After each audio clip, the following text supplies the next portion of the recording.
श्री स्वामी समर्थ मित्रांनो, ठरलं तर मग मालिकेच्या आजच्या भागामध्ये आपल्याला पाहायला मिळेल की आता नागराजला काही झालं तरी सुमनला ते दूध पाजायचं असतं आणि त्यासाठी तो विचार करत असतो की काहीतरी निमित्त करून सुमनजवळ जायचं आणि सुमनला लाडीगोडी लावून अगदी त्याचं काम एकदम बरोबर परफेक्ट करून घ्यायचं असतं. सुमन आपलं काम बेडरूममध्ये करत असते, तर त्याच वेळेला बेडरूममध्ये तो जातो आणि तिला मस्का लावायचं काम करत असतो आणि तो तिला म्हणत असतो की हे दूध पिऊन घे, दिवसभर काम करून दमतेस ना, म्हणून तुझ्यासाठी स्पेशल दूध आणले आहे देखील तो आता तिला म्हणत असतो. आणि ज्या वेळेला हे सगळं काही तो म्हणतो त्यावेळेस सुमन त्याला सरळ स्पष्टपणे नकार देते. त्याला सरळ सांगते की मला नको आहे हे दूध. मग सुमनला तो बोलत असतो की मला माहिती आहे सध्या माझी चिडचिड खूप जास्त होते. ते काय ना, मी एक बिझनेस करायला बघत होतो मित्रांसोबत, पण तो सक्सेस नाही झाला आणि त्यामुळे माझी ही चिडचिड होते. जरा तू समजून घे. पण माझा आणि बाकी काही संबंध नाही आहे. मग मला एक गोष्ट सांगा, महिपतसोबत तुमचे अजूनही संबंध आहेत? नागराज आता खोटं बोलू लागतो आणि सांगत असतो की नाही, माझे महिपतसोबत आता कोणतेही संबंध नाही. तू समजतेस तसं ते सगळं काही चुकीचं आहे. असा विचार करू नकोस. खरंच माझा आणि त्याचा काहीही संबंध नाही. मी या सगळ्यातून आता बाहेर आलेलो आहे, तुझी शपथ. असं देखील तो आता सुमनच्या समोर बोलत असतो. त्याला काही झालं तरी सुमनचा विश्वास मिळवायचा असतो आणि आता रात्रीच्या घडीला त्याला बाहेर पडायचं असतं. सुमनला ही खात्री पटते की खरंच आपला नवरा आपल्यासोबत खरं बोलत आहे आणि त्याचमुळे आता सुमन गपचूप तिथे बसते व ते दूध प्यायला सुरुवात करते. कारण सुमनला त्या नागराजने असं काही गुरफटलेलं असतं, त्यामुळे सुमन ते दूध पिते आणि ती लगेच लगेच नागराजच्या जाळ्यात अडकते. सुमन त्यामुळे लगेच ते दूधही संपवून टाकते. नागराज म्हणत असतो की ठीक आहे सुमन, थोडा आराम कर. असं बोलून नागराज आता बाहेर पडतो. नागराजला लवकरात लवकर तिकडून निघायची असते, त्यामुळे नागराजची धडपड सुरू असते. आता इकडे सुमनने दूध तर संपवलेलं असतं आणि त्यामुळे आता सुमन कामासाठी उठत असते. जरी नागराजने तिला सांगितलेलं असलं की आराम कर, तरीसुद्धा माहिती तिला की घरात तिच्याकडे कामे खूप जास्त पडलेली आहेत, त्यामुळेच ती आता आपल्या कामाला लागायचं ठरवते. पण त्याच वेळेला तिच्या लक्षात येते की आपल्याला वेगळंच काहीतरी होते आणि त्यामुळे ती डोक्याला हात लावते. कपडे घडीला ठेवायचे असतात, पण त्याच वेळेला तिला गरगरायला लागतं. तिला जसं गरगरायला लागतं ना, तसंच लगेच ती तिकडून आता बाहेर पडायचं ठरवते. पण त्याच वेळेला नेमकी ती चक्कर येऊन खाली पडते आणि जेव्हा ती चक्कर येऊन पडते तेव्हा मात्र आता इकडून हे सगळे दृश्य लांबूनच नागराज पाहत असतो. त्यामुळे नागराजला आता खूप जास्त आनंद झालेला असतो. नागराज विचार करतो की जे हवं होतं ते मला झालं फायनली. आता आपल्याला काहीही झालं तर तिकडे जाऊन त्या महिपतवर लक्ष ठेवायचं आहे. दुसरीकडे मात्र आता महिपत हा प्रियावर दोष लावत असतो आणि तिच्यावर आरोप करत असतो की तुला असं वाटत असेल ना की या 2 डोट्या करायच्या, मस्तपैकी घरात बसायचं, ते नाही. दिवस रात्र इथे माझ्याकडे लक्ष देत बसली आहेस आणि त्यामुळे ना प्रिया भडकलेली असते. प्रिया म्हणत असते की तुम्हाला काही बोलायचं आहे का? मला काही निरोप पोचवायचा आहे का? तर तसा निरोप पोचवायचा असेल तर मला सांगा, तो निरोप पोचवायला मी तयार आहे. असं देखील आता बोललं जात असतं. मग साक्षीला सांगू का? सांगा मला साक्षीचा पत्ता, मी साक्षीकडे जाते आणि तुमचा निरोप देते. त्यावर मात्र महिपत म्हणतो, मी काय मूर्ख झालो का तुला साक्षीचा पत्ता द्यायला? मला काय वेड लागलं आहे का? असं म्हटल्याबरोबर इकडे मात्र आता लगेच प्रियाला नागराजबद्दल भडकवायला सुरुवात करते. नागराजबद्दल बोलत असताना ती आता म्हणत असते की तुमचा ना काहीतरी चुकीचा समज होतोय. मी हे सगळं माझ्या एकटीने करते. या सगळ्यामध्ये ना या नागराजचा हात आहे. नाहीतर ना तुम्हाला केव्हा ना कधीच सोडलं असतं. पण मी विचार करते की राहू दे, तो बोलतोय ना ते मला करावं लागतंय. नाहीतर तुम्हाला मी कधीच सोडलं असतं. असं देखील आता ती म्हणत असते. नागराजच्या विरोधात ती आता महिपतचे कान भरत असते आणि तेवढ्यात तिकडे नागराज येतो. नागराज हे सगळं बोलणं ऐकत असतो, त्यामुळे नागराज संतापतो आणि नागराज लगेच प्रियाची गचंडी धरतो. तिला म्हणत असतो की तुझी इतकी हिंमत एवढं सगळं माझ्याबद्दल बोलण्याची, एवढं सगळं भडकवण्याची, तुला तर ना आता सोडतच नसतो मी. आता त्या दोघांचे वाद होत असतात. तोपर्यंत आता त्या संधीचा फायदा महिपत घेतो. म्हणजेच काय तर महिपतनं आता ते दोघेजण भांडतात ना तोपर्यंत तिकडनं सटकायचं ठरवतो. या दोघांचंही लक्ष नसतं आणि तोपर्यंतच आता महिपत ठरवतो की यांचं लक्ष नाही. तोपर्यंत हळूहळू पायाच्या रश्या त्याने सोडलेल्या असतात आणि आता हाताच्या रश्यासुद्धा तो सोडून टाकतो. आणि मग काय आता त्यांना म्हणत असतो की बसा भांडत तुम्ही, मी येतो. आणि असं बोलून त्या खुर्चीवर जो उठतो तो सुसाट पळत निघतो. आता तो पळला म्हटल्यावर यालासुद्धा त्यांच्या मागे पळावे लागणारच आहेत आणि मग हे दोघेही जण त्यांच्या मागे मागे पळू लागतात. हा सीन ना इतका मजेशीर दाखवला ना, खतरनाक. कारण जेव्हा महिपत पळतो ना तेव्हा हे दोघेजणसुद्धा त्यांच्या मागे पळत असतात. पण त्याच वेळेला ना प्रियाला एका गल्लीत त्या ड्रमच्या मागे लपलेला महिपत सापडतो. आणि त्याच वेळेला प्रिया त्याच्याकडे पाहत राहते. तर प्रियाकडे सुद्धा तो बघत असतो. कारण आता प्रियाच्या नजरेसमोरून त्याला पुन्हा एकदा पळायचं असतं. आणि आता प्रिया तर घाबरलेली असते. प्रियाला आता कळलेलं असतं की ह्याच्या तर हात सुटलेला आहे. आता हा आपल्याला मारणार. आणि म्हणूनच ती घाबरते आणि मागे मागे जाते. तिच्या लक्षात येतं की नाही, आता आपल्याला हा काही सोडत नाही. म्हणून आता तिथे ती घाबरत असताना नागराज येतो आणि नागराज डोक्यातच त्याच्या काचेची बॉटल फोडतो. त्यामुळे महिपत जागेवर कोसळतो. इकडे प्रिया पुन्हा सुरू होते. अहो, तुम्हाला काही कळतंय का?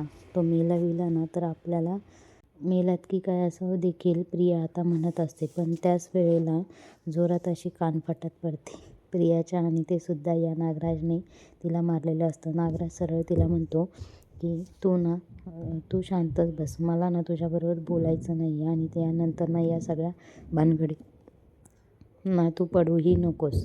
आणि त्यामुळेच ना आत्ताच्या आत्ता इकडनं चालती हो. माझं काय करायचं आहे ना ते मी बघतो. ह्याच्यावर लक्ष ठेवायचं आहे. काय करायचं ते सगळं काही मी बघतो.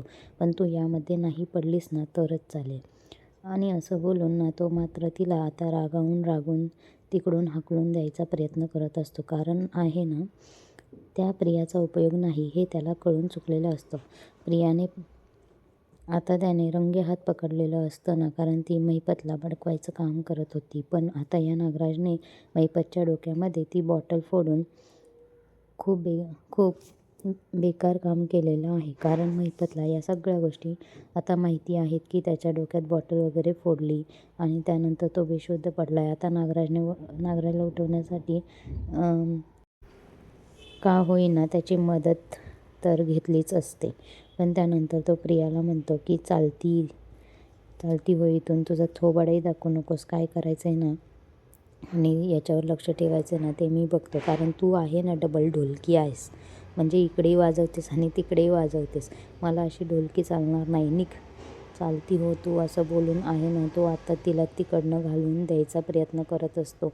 आणि जेव्हा तो तिकडनं तिला घालवून देतो ना तेव्हा मात्र आता तो ठरवतो की काही झालं तरीसुद्धा आता महिपतवर मला वेगळंच लक्ष ठेवावं लागणार आहे. मी ना आता हिच्याकडे काहीच पत्ता देणार नाही. मीच दिवस रात्र ह्याच्याबरोबर राहील आणि बघेन. असं बोलून तो आता दुसऱ्या जागेवर महिपतला लपवायचं ठरवतो. तर दुसरीकडे मात्र आता घरामध्ये जेवणाचा प्रोग्राम सुरू असतो. म्हणजे सगळेजण मस्तपैकी असा आनंद जेवणाचा घेत असतात. आणि त्यावेळेला अस्मिता म्हणत असते की खरंच मला तर असं वाटतंय की माझ्या बाळालासुद्धा ना सायलीच्या हातचं जेवावं लागणार आहे. कारण सायली जेवण इतकं भारी बनवते.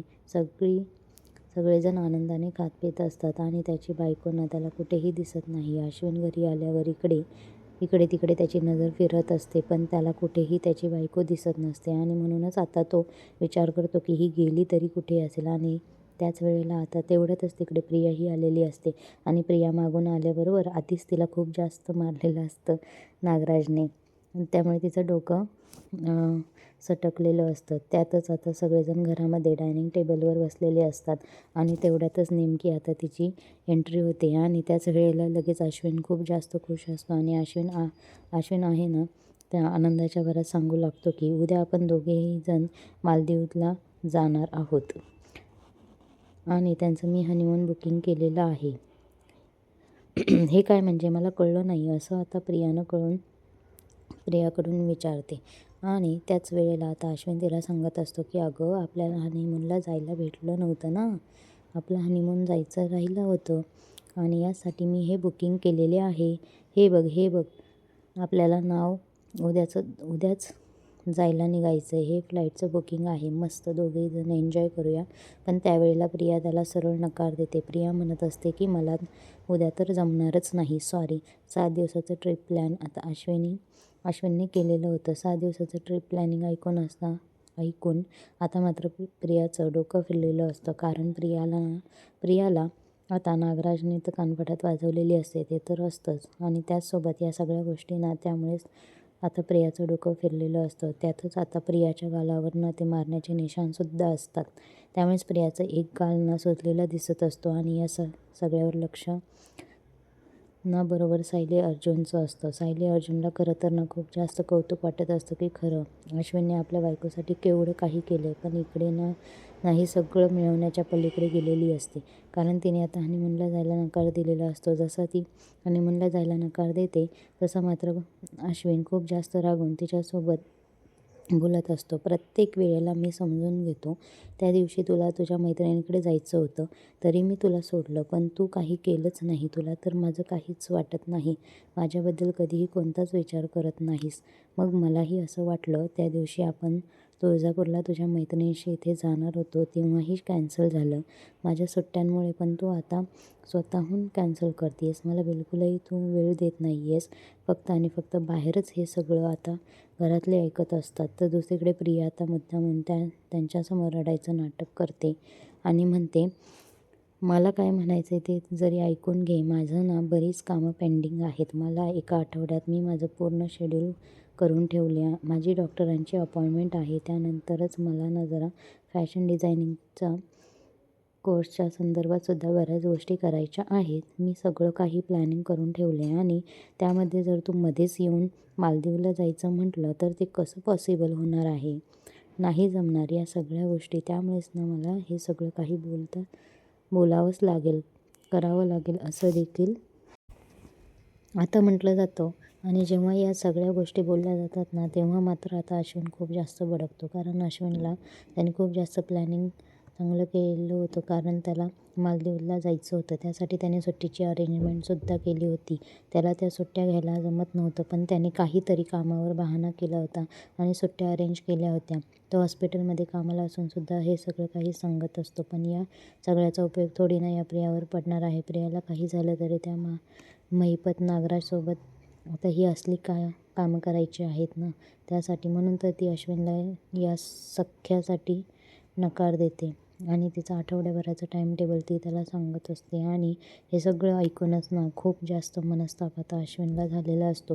बिचाऱ्या अश्विनने जे बुकिंग केलेलं असतं मालदीवला जायचं ते सगळं बुकिंग तो मात्र आता इथे प्रियाच्या समोरच फाडून टाकतो.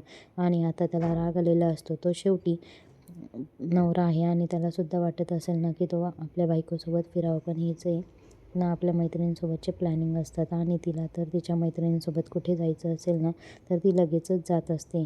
आणि त्यामुळेच पूर्णपणे संशय न आलेला असतो की ही काहीतरी लपवत आहे आपल्यापासून. आणि त्यामुळेच आता अश्विन खूप चिडलेला असतो. आत्तापर्यंत असा चिडलेला अश्विन कधीच पाहिलेला नव्हता. पण आज अश्विन जो काही चिडला होता तो एकदम भयानक असा होता. तो सरळ म्हणतो की मला आता या सगळ्यामध्ये काही इंटरेस्ट नाही आहे. इथून पुढे मी तुला काही विचारणार आहे. कारण माझ्या मनासारखं कोणत्याच गोष्टी होत नाही आहेत. प्रत्येक वेळेला मी तुझं सगळं ऐकतो आणि तुझं सगळं करतो. पण आता मला कुठेही जायचं नाही आहे. आणि याची बुकिंग वगैरे केलेलं असतं ते बुकिंगसुद्धा तो फाडून टाकतो. कारण आता त्याच्याकडे ऑप्शनच नसतो. जिच्याबरोबर त्याला जायचं असतं तीच त्याच्यासोबत यायला तयार नाही आहे म्हटल्यावर ते बुकिंगही त्याला तसंच फाडून टाकावं लागतं. शेवटी राग होता त्याच्या मनामध्ये आणि तो राग त्याने तसं काढला. कारण काही झालं तरीसुद्धा वाटत होतंच की त्याला बाहेर जावं हनीमूनला. पण दुसरीकडे मात्र प्रियाच्या गालावर लागलेली कानफट जी काही नागराजने दिलेली असतात ती बरोबर सायलीने ओळखलेली असतात. आणि म्हणूनच सायलीनेही तिचे गालसुद्धा लाल झालेले पाहिले. त्यानंतर मात्र आता दोघेही जण रूममध्ये गेल्यानंतर कल्पना म्हणत असते की खरंच मला कधी कधी कळत नाही नेमकं काय चाललं आहे त्या बिचाऱ्या माझ्या अश्विनसोबत. खरंच सुख नाही. आणि स्वतःहून जर तो हनीमूनला जायचं बोलतो आहे तर या मूर्ख मुलीला काय गरज आहे त्याच्यासोबत भांडायची, नेहमी काही ना काही कारण द्यायची. हेच ठरलेलं आहे. अशी का करते प्रत्येक वेळेला? अस्मिताही म्हणत असते की कोण आपल्या नवऱ्याला हनीमूनला जायला नकार देतो? नक्कीच काहीतरी सुरू आहे. सायलीलासुद्धा आता या सगळ्या गोष्टीवर संशय येत असतो आणि त्यामुळे सायली आता वेगळ्याच नजरेने बघत असते. सायलीला कळत असतं की नक्कीच काहीतरी गडबड आहे. ही आपल्यापासून लपवतीये, पण या सगळ्या गडबडीचा शोध तर आपण लावायलाच हवा, असा विचारच ती आता करते.